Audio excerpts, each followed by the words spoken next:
Bienvenidos al material de apoyo, parte 1 para tu primer desafío de octavo básico. Objetivo. En este desafío compararemos la forma de pensar de los hombres y mujeres de la época medieval y moderna, considerando el impacto de la revolución científica y la invención de la imprenta. Además, repasaremos la definición de humanismo y renacimiento que debiste aprender en las primeras guías. Al igual que lo hacemos en clases, cada vez que veas al Bart Simpson, significa que debes registrar en tu cuaderno la frase que acompaña a este monito. Si necesitas más tiempo para poder registrar, puedes poner pausa al video y cuando termines, volver a iniciarlo poniendo play. Para comenzar, nos ubicaremos espacialmente, es decir, en el territorio europeo, y temporalmente, es decir, en los años, entre la Edad Media, que ocurre entre el siglo V y XV, con la época moderna que se desarrolla en el siglo XVI al siglo XVIII. La pregunta central que responderemos en este video es: ¿el ser humano de la época moderna conservó las formas de pensar del ser humano de la Edad Media? El pensamiento medieval. El pensamiento medieval estaba fuertemente influenciado por la Iglesia Católica en Europa. Por lo tanto, su cosmovisión o forma de ver el mundo se basaba en las enseñanzas de Dios y en la visión del bien y el mal en relación a la obediencia de las reglas de la Iglesia como los mandamientos. Además de las creencias religiosas, el pensamiento medieval estaba marcado por creencias populares, como la creencia en seres sobrenaturales para dar explicación a determinados fenómenos naturales. Por esto es posible entender que la sociedad creyera, por ejemplo, en dragones, en gigantes, en duendes y hadas. El pensamiento de la época moderna. 1. Repasemos el humanismo y el renacimiento que aprendiste en tus primeras guías. Recuerda registrar en tu cuaderno la frase que ves a continuación. A diferencia de las personas de la época medieval que creían que la única verdad era Dios y sus creencias populares, la sociedad moderna se aleja de las enseñanzas de Dios gracias a dos movimientos. 1. El humanismo, que es un movimiento intelectual que ubica al hombre al centro del universo, desplazando a Dios de este gran centro.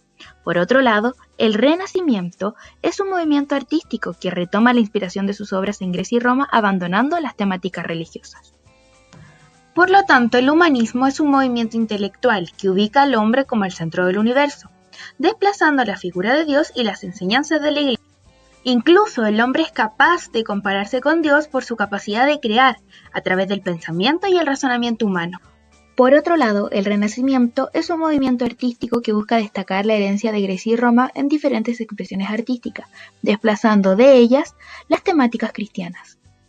De esta forma, el Renacimiento es un renacer de los clásicos, es decir, un renacer de Grecia y Roma, olvidado durante tantos años por las enseñanzas de la Iglesia. 2. Revolución científica. Recuerda registrar en tu cuaderno la frase que ves a continuación. La revolución científica es un proceso histórico que transformó la forma de entender el mundo, pues formuló la invención del método científico que se basa en dos fundamentos principales. 1. La capacidad de razonar del ser humano y 2. La observación científica, los que originaron nuevos conocimientos en ámbitos como la física, la matemática, la biología o la química, y algunos de los cuales contradijeron las enseñanzas de la Iglesia. Ejemplo, Nicolás Copérnico postuló la teoría heliocéntrica, proponiendo que el centro del universo es el Sol, y por lo tanto la Tierra gira alrededor del Sol y no de Dios. Esta teoría científica fue presentada al Papa Clemente VII en 1533, pero lamentablemente fue rechazada por la Iglesia e incluida en la lista de libros prohibidos en 1616. Más tarde, el científico Galileo Galilei, quien se basó en los estudios de Copérnico, repostuló la teoría heliocéntrica, dando origen a la astronomía moderna, pero, al igual que Copérnico, fue rechazada por la Iglesia e incluso condenado por la Inquisición. De esta forma, el ser humano de la época moderna debía ser un hombre universal, es decir, debía usar su capacidad de razonar y pensar para ser un hombre sabio, que maneja diferentes áreas del conocimiento como las artes, la pintura, escultura, la ciencia, las matemáticas, el latín, el griego, entre otras. 3. La invención de la imprenta. Recuerda registrar en tu cuaderno la frase que ves a continuación. Durante la Edad Media los libros eran creados en monasterios por monjes que copiaban a pluma y tinta cada una de las palabras. Sin embargo, el orfebre alemán Johannes Gutenberg creó la primera imprenta que permitió reproducir libros de forma más rápida y por lo tanto difundir las nuevas ideas y formas de pensar.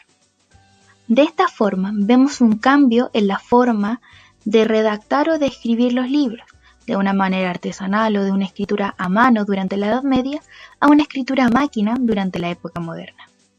La importancia de la imprenta es que es capaz de difundir las nuevas ideas y formas de pensar, como el humanismo, el Renacimiento y por último la Revolución Científica. Finalmente, volvemos a la pregunta central del video. ¿El ser humano de la época moderna conservó las formas de pensar del ser humano de la Edad Media? El pensamiento del ser humano de la época moderna no conservó la forma de pensar del hombre medieval, ya que el ser humano moderno toma distancia de la Iglesia para ubicar en el centro de su forma de pensar a la ciencia y a la capacidad de razonar del ser humano. Hasta el próximo video, no olvides suscribirte al canal de YouTube y estar atento a los nuevos desafíos para el aprendizaje.